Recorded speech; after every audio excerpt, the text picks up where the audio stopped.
Okay, Miss Adela, are you there? Read us.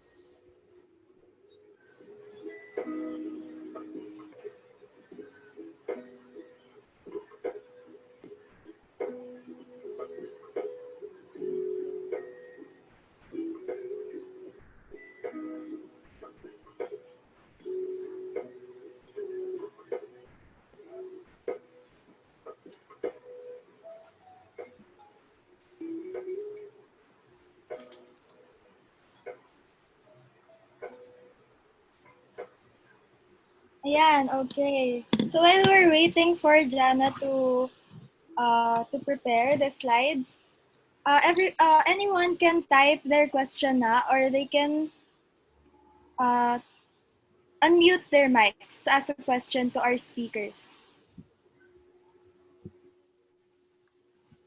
Hello? Yan. Anyone who has a question? Okay, maybe I'll go first. So I have a question for the speakers.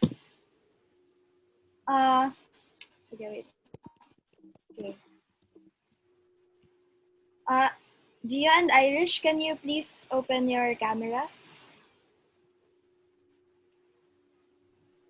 Ay po.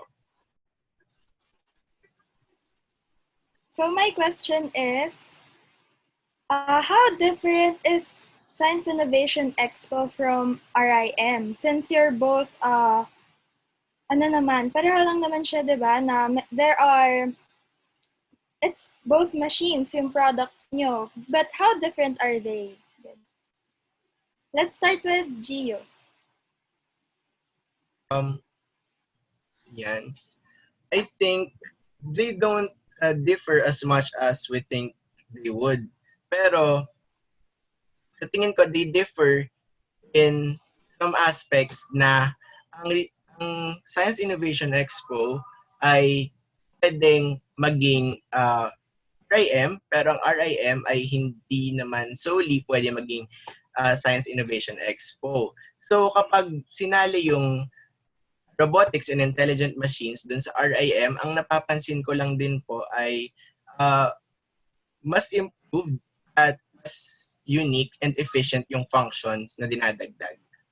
Yun po.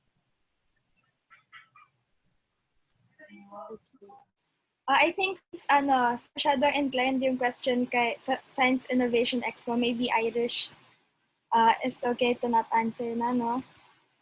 Anyone who has a question? Pwede niyong i-type. Anyone? Wala ba? Wala kayong tanong? Ayan, there's a question from Leighton Mariscotes. Science Innovation Expo aims to create more of a mainstream applicable final product than robotics research. Is that right? Gio?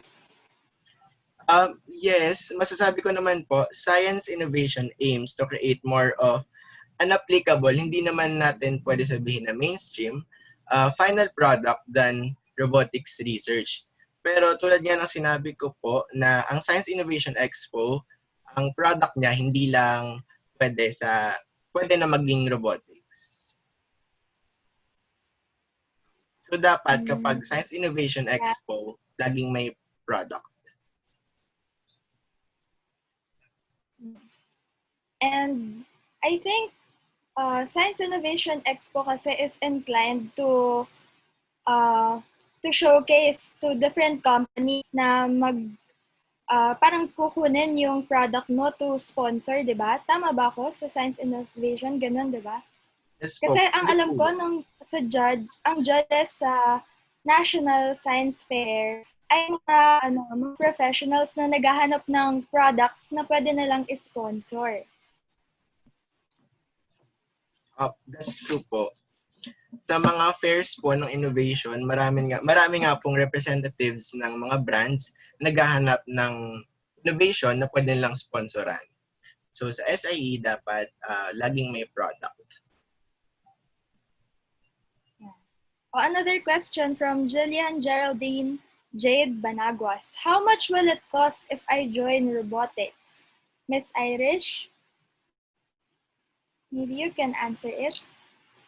Hello. So, um, the cost when you join robotics, it's very different and it depends on, it's very different and it depends on the kind of robotics that you're going to do. So for example, for the robotics research projects, like if you decide to take up a research project that's related to robotics uh, for your junior high school research or for your senior high school research, it will usually take, depending on the robot, but usually the expenses are more than 50K, which is why robotics research, it's usually split among like groups of 3 or groups of 5 so that they can split the cost. But if it's like something like robot games, and you start out with pre-made robots like we did, it really depends on the kind of robot that you start with. So there are sites like eGizmo, sites like Pololu, and you can look them up and there are prices for the robots there. And it really depends on the kind of robot. Some of them are more than 10K, some of them are less than 10K, some of them are less than 5K. It really depends on the kind of robot that you do and the kind of robotics that you try to get into. That's all. Ayan, add ko lang po dun sa question na yon and dun sa sagot ni Ate Irish. Sa team po, nagpa-plan kami ng low-cost robotics para sa mga interested pero nagwo-worry sa expenses for robotics. And also, if interested kayong mag-join ng robotics games, yan, pwede naman kayong mag-team up, pwede kayong makipag-team up dun sa mga merong robot. Yun, at least ang babayaran nyo na lang is yung registration fee and meron naman minsan na contest na hindi naman kailangan ng registration fee. And also yung coaches naman natin, yan si Sir Eds, pati si Sir MJ, very hands-on sila pagdating sa mga part ng team and minsan nagpapahiram din sila ng robot dun sa mga gustong sumali pero wala ngang robot. And i-approach nyo lang sila and talk to them kung gusto nyong manghiram, ganyan. Huwag kayong mahiya. Yun lang yan. Approach nyo lang kami. Yeah, tama. So, di ba, napakalaking bagay ng may kakilala kang community na magsusupport sa'yo on what to do, what not to do, where to find the materials. Ganyan. So, I hope dyan nasagot yung question mo. Next, from Lucky Jerry, nag-support po ba ang school nyo sa expenses? Let's have Miss Irish first. So, yung expenses sa robotics before, nung sumasali ako, those expenses were mostly paid by myself as parang hindi pa masyadong recognized yung robotics as an official school activity or hindi pa recognized as an official school club.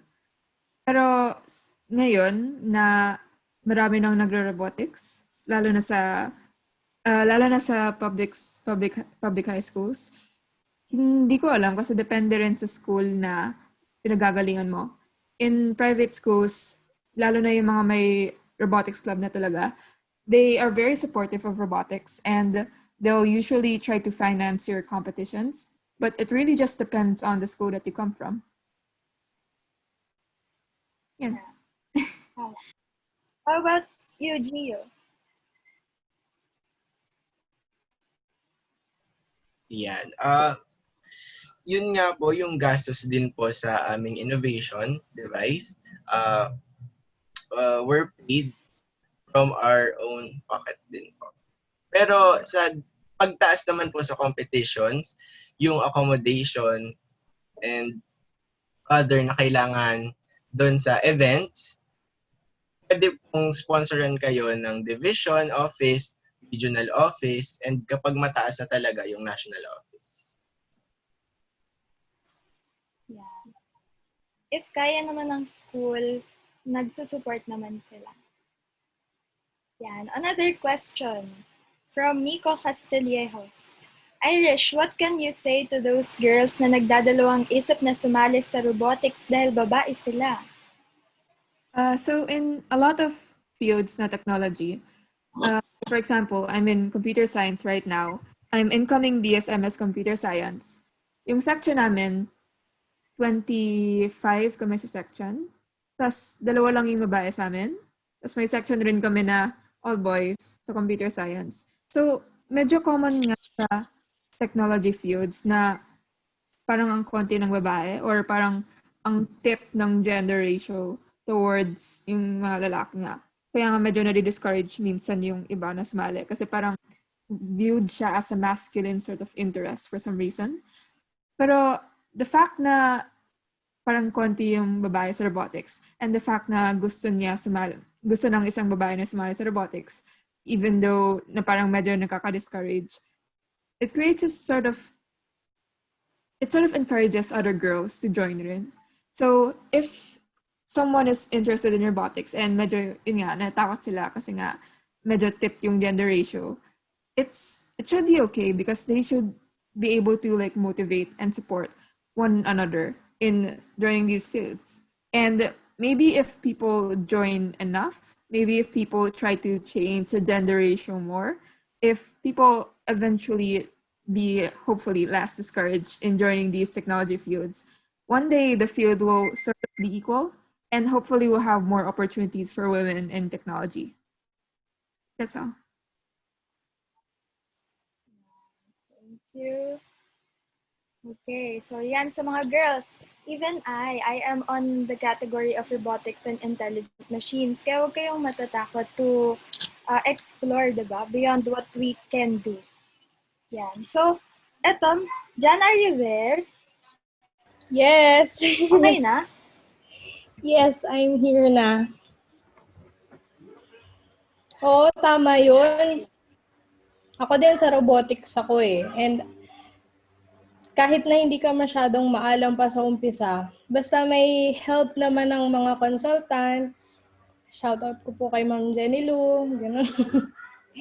Yun, yung mga ready namang umalalay sa'yo. Wala yan sa gender. Nasa ano yan, determination mo kung gusto mo talaga matuto. Kung gusto mo talaga i-pursue. Ayan guys, sali kayo sa robotics team ng Kabsay. Plug lang. Yes na, di ba? Plug I think lang. Ma'am Janet has something to say, ma'am. Hello, ma'am. Jenny Lou! Kasi Hello. here's a slide from Ma'am Janet. Sabi niya, Hello. RIM is more on control. And SIP is more on use of science concepts in general. So, Yeah. RIM involves majority of physics and physical sciences to drive control. Yun. Hello, Ma'am Jenny Lou. Hello. Nakikinig lang ako eh. Hi. Shout out to everyone. Hi, Sir Eds. So, yeah. This is really an interesting way to open up, no? Very timely, especially when you were ito yung pahirapan moment sa research. Yun yung nagkikita kayo before. Ang hirap ng gumawa ng project. What more for the other issues, no? So, yun nga. Yung mga points na tinanong kanina, yung RIM at saka yung mga SIPs, at very confusing.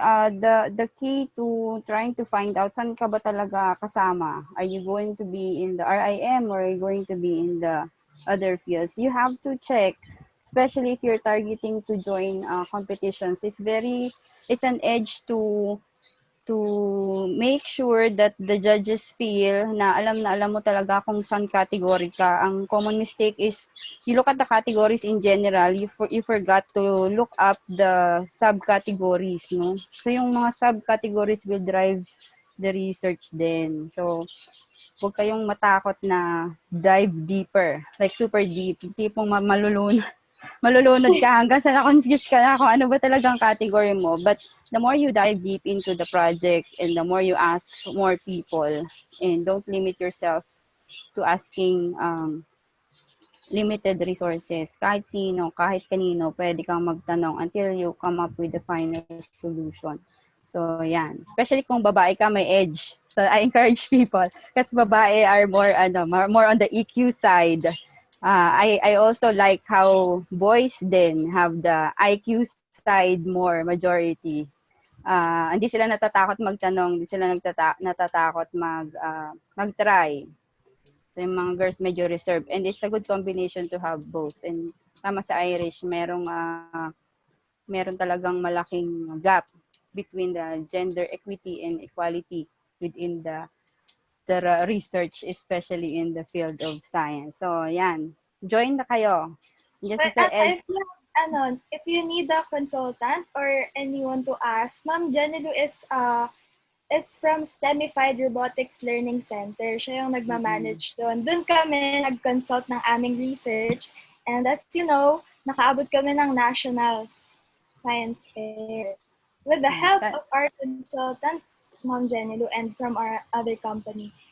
Marami silang, hindi lang ako. Actually, hindi ko alam yung iba. So, I asked my friends then. So, there are like Kabsai and Sir Eds, si Sir Eds, meron silang friends from analog, we have friends from data science, we have friends from everywhere. So, robotics is a community, and sabi nga ni Irish, look for a community, be part of a community, we can never work alone. Tama. Yeah. Yan, may sagot po si Irish kanina. Dagdag sa sagot kanina, there are also competitions and scholarships exclusive for women in technology or robotics. Yan. Diba? So that's all the more reason to join. Tama. Ayan, may isa pang question. Nag-PM sa akin. Thank you po, Ma'am Jenny Lou. Thank you po. So, ayun. Advice on how to program. Advice for those who wants to learn how to program. Gisab. Irish? Hi. So, it depends. I can't give specific advice because it depends on what you're trying to program. So, for example, if you have like a programming class or if you have a computer class, usually what you program there is very different from the kind of programming that you do in robotics. Because in robotics, it's like there's this kind of program for this exact robot. And in class, it's like you're supposed to make something from scratch. So for example, you're supposed to build a tic-tac-toe game with programming. So more on the robotics side, my advice is that they will usually give you like a manual or something of your robot. And for us, they gave us like a SumoBot manual and nobody checked that. But if you look at those manuals, the secret of a lot of my secret actually when I was in robotics junior high school was that I checked the manual, and in those manuals they have some extra tips on like how you can program your robot. So for example, most people don't know that you can program your robot to do multiple conditions. So for example, it will move backward when the enemy is in front, or try to hit the robot in front when you are at the side of the opponent, something like that. So it depends on the strategy. And those things can't be done unless you look at the manual. So the manuals will usually have tips for like how to do multiple conditions, how to do and, how to do or.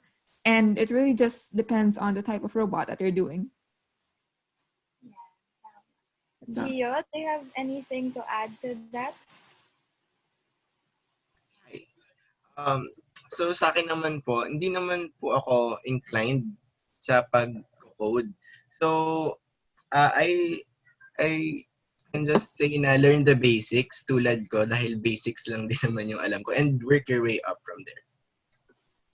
Yan, tama ako din. Basics lang din naman yung alam ko. You just have to start learning. Manood ka ng YouTube videos, marami ka nang matututunan doon. And once you have your interest na, tuloy-tuloy na yan. Ayan, sabi ni Ma'am Jenny Lou, correct, start early and join the team. Find your passion in the field. Tama. Ayan, and hello, sali kayo Reapers, everyone. Yan, Reapers is a club in Cavite Science Integrated School. Sino pang may tanong?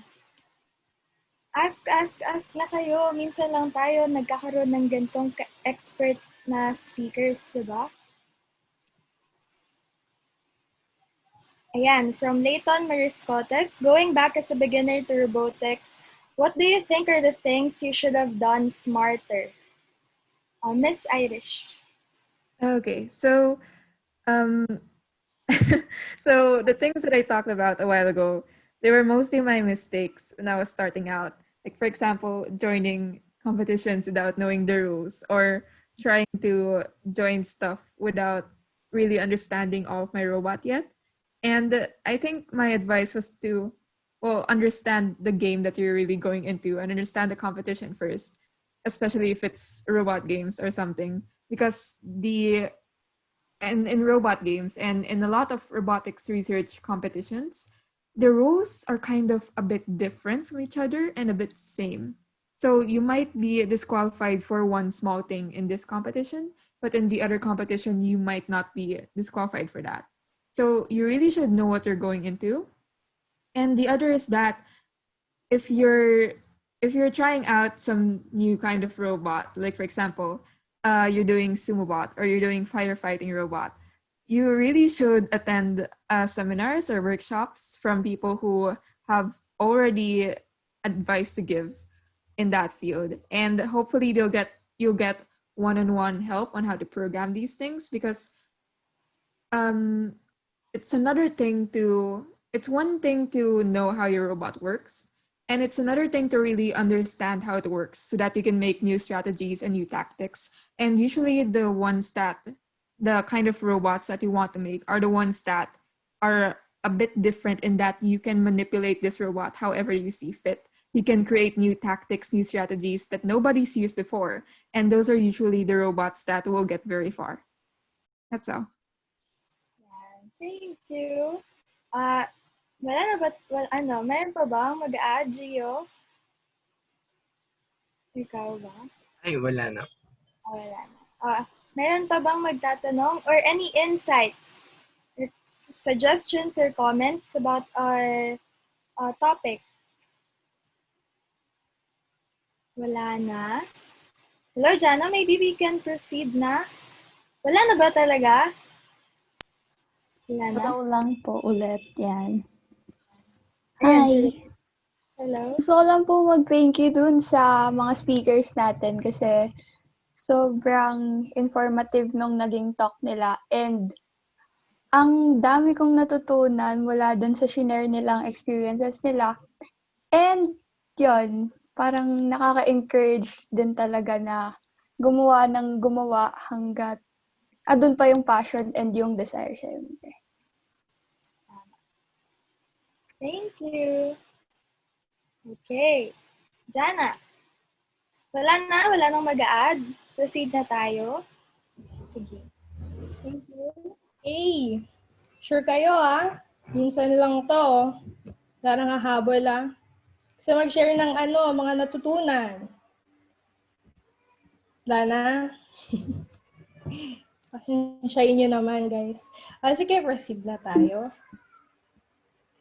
So, atin na silang i-recognize. So, the Research Shares Initiative presents this certificate of appreciation to Miss Irish Daniel M. Morales for imparting her valuable insights during her presentation entitled So You Wanna Try Robotics as part of the speakers for the Research Shares Initiative's SIP Talks 2020 webinar, given this 3rd day of September 2020.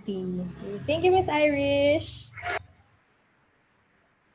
Irish.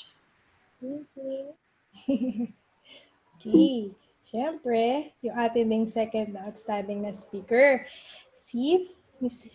Gio D. Lontoc, for imparting his valuable insights during this presentation entitled Innovation 101 as part of the research of the speakers for the TRI SIP Talks 2020 webinar given this 3rd day of September 2020. Okay.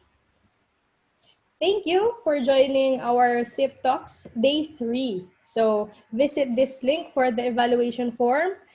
Ayan, tandaan yun. Maging malaking tulong sa amin if you send us your suggestions and comments, and also compliments for this webinar series. All right. Thank you guys sa lahat ng nag-join for today. Kami buong pusong nagpapasalamat sa inyong patuloy na pagsuporta sa pakikinig sa ating webinar series. Last na, bukas yung ating last na and let me tell you kung gaano kagaling yung bukas, yung speaker natin bukas. Si Miss Maria Isabel Laison, siya ay Intel International Science and Engineering Fair ISEF 2019 representative ng Republic of the Philippines. Outstanding performance siya in research, special science class, at Women Inspiring Women Forum of Department of Science Technology, inspirational speaker, at marami pang iba pa siyang napatunayan. Kaya guys, huwag niyong i-miss to bukas kasi sobrang dami niyang ma-share. Kasing galing siya ng ating mga Yan. speakers. And tayo, syempre. I-share niya. Sige. Sorry. Bukas i-share niya sa atin yung journey niya. And bukas din malalaman niyo yung iba pang tips talaga ng isa-isa sa community members. Kaya kailangan, bukas yung madami ko yung pasabog bukas. Kaya day 4, please ha? Ayan. Okay, Jana. Sorry. Ha? Okay. Ba't ka tumigil? Okay, sige, picture na tayo. Okay na. Bukas ha? Oo, bukas. Marami tayong bukas. Surprises. Marami tayong gagawin. Rovi, picture na tayo. O, sige. Okay, bilang na tayo. 1, yung first page muna. Okay na, Rovi? 1, 2, 3. Okay. Second page. 1, 2, 3.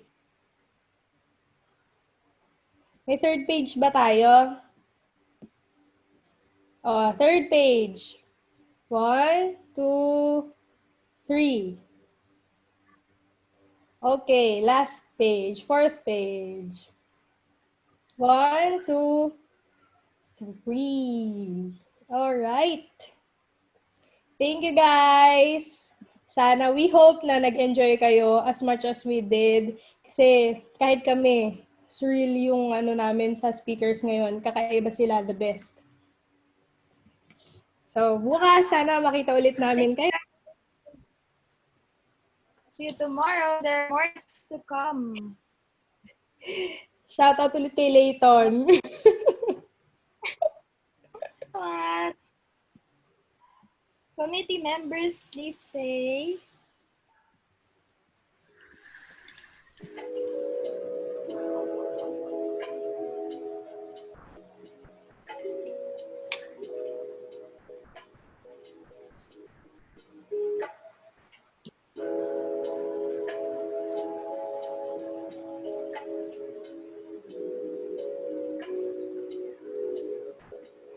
Hindi tayo nakapag-ask ng insights from Sir Ed. Sayang. Tinanong ko si Sir, sabi niya, kinig lang ako. Thank you, Ma'am Jen. Thank you po, Ma'am Jen. STEMified, guys. Analog din. Analog devices. Tulog din. Sayang, wala Sir Chris din. Sorry. Siyempre, thank you talaga sa speakers natin ngayon. Kain ka na, Irish. Eat well. Well, super thank you. Breakout. Gio.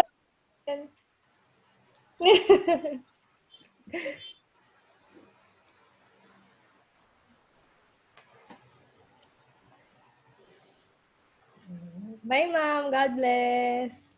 Bye po. God bless din po.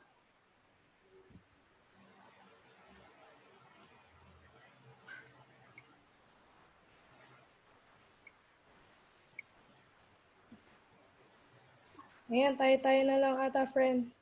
Tayo na lang. Yes, tayo-tayo. Ating lahat. Congrats, Gio! Kenneth Congrats, G.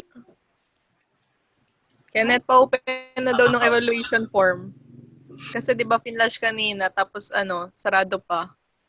Sige po. Uy, ang galing ni Gio. Questions na ilalagay? Oh.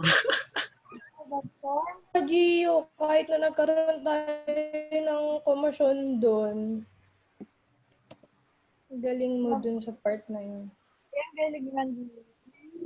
Oo nga, kasi kahit wala yung slides, naiintindihan ko pa rin yung mga, mga products, ganyan.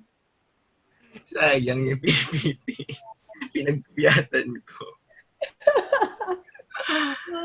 Ilang slides ba yun? Ba? Gusto mo ba i-post natin? Ano? I-share natin sa kanila. Ay, hindi rin po. Sige po. Share natin sa Facebook, tapos as pictures na first slide. Pwede. I-PDF ko na lang po. Ganun. O, di ba? Hindi sayang.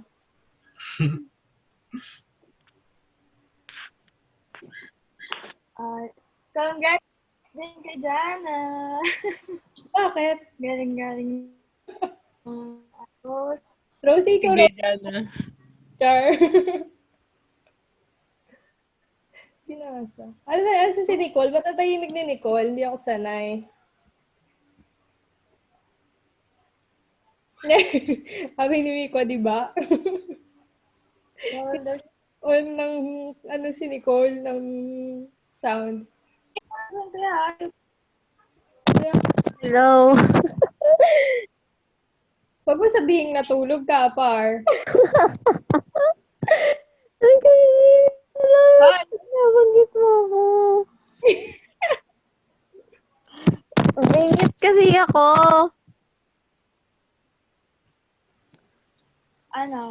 Oy, nakinig ako kay Gio, no? Sa Q&A lang ako nawala. Galing mo, Gio. Oh, di ba, G? That's... Po. So, ulitin. So, ulitin. Ang galing ni Bren. Ang galing ni Jana. Wow. Ano ba kayo na pinaka-tumatak na quote? Oo, may sinabi si Gio kanina eh. Yung bago niya sabihin na, ano yun? Ano ba yan? Alalahanin ko, wait lang. Parang nakakayo. Hindi na namin yung tutuloy. Mayet? Ano gagawin niyo bukas sa